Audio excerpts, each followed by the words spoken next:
Bismillahirrahmanirrahim. Assalamualaikum warahmatullahi wabarakatuh.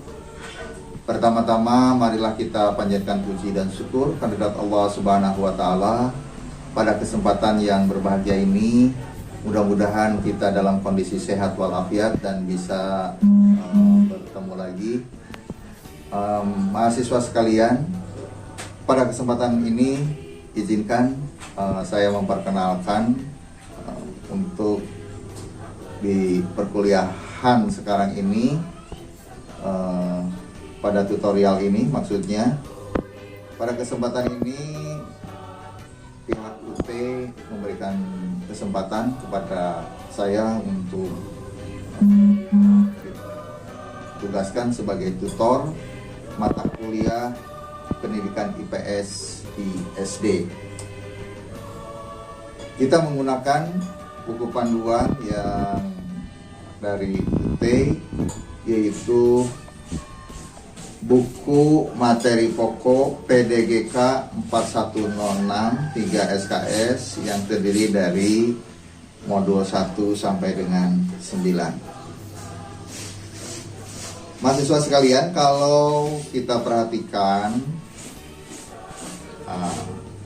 sesuai dengan jadwal yang mungkin sudah diterima, bahwa pertemuan tutorial kita akan kita siapkan yaitu 8 pertemuan, dimana bahwa pada pertemuan ketiga kita akan melaksanakan TTM,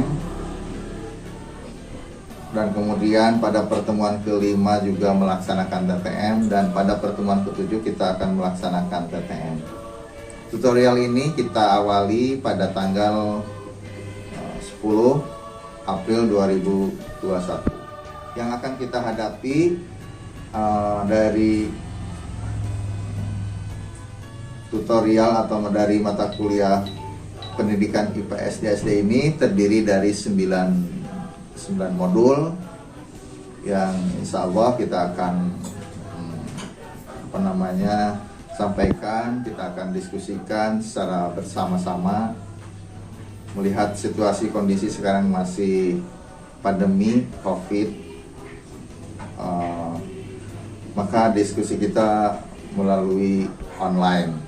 Namun demikian tidak menutup kemungkinan kita untuk belajar lebih baik juga, begitu ya. Mahasiswa sekalian, kalau kita perhatikan di pertemuan atau di mata kuliah ini, tentunya bahwa mata kuliah ini apa sih tinjauan mata kuliahnya, yaitu bahwa mata kuliah pendidikan ilmu pengetahuan sosial di SD PDGK 4106 ini bobotnya adalah 3 SKS dan merupakan mata kuliah bidang ilmu yang diperuntukkan bagi mahasiswa program S1 PGSD. Isi materi disampaikan dalam mata kuliah ini bertujuan untuk mencapai kompetensi yang diharapkan agar mahasiswa dapat menganalisis hakikat, landasan, dan kurikulum pendidikan IPS SD, esensi kurikulum tingkat satuan pendidikan atau KTS PIPS SD, kelas rendah, kelas tinggi, isu dan masalah sosial budaya dalam pengajaran IPS SD, pendekatan dalam pengajaran IPS di SD, metode, media, dan pemanfaatan sumber belajar IPS SD, kelas rendah dan tinggi, evaluasi pembelajaran IPS SD, dan model-model pembelajaran IPS SD. Mahasiswa sekalian, tentunya ini sesuatu yang luar biasa, perlu kerja keras, perlu semangat belajar untuk kita dapat memahaminya. Sebelum mengakhiri pertemuan atau persuaan kita, ada beberapa tip yang disarankan kepada mahasiswa agar pada saat nanti hasil dari belajar kita maksimal. Ini yang pertama adalah kita buatlah rencana jadwal untuk membaca modul dengan metode membaca, ya tentunya membaca cepat setiap hari karena modulnya juga cukup banyak, ada 9 modul, ada 32 KB. Kemudian coba yang selanjutnya buatlah peta konsep agar dapat memahami konsep-konsep inti dari setiap modul dalam setiap kegiatan belajar. Ini yang ketiga, bentuklah kelompok belajar dengan rencana pertemuan yang teratur dengan menyesuaikan kondisi situasi saat ini.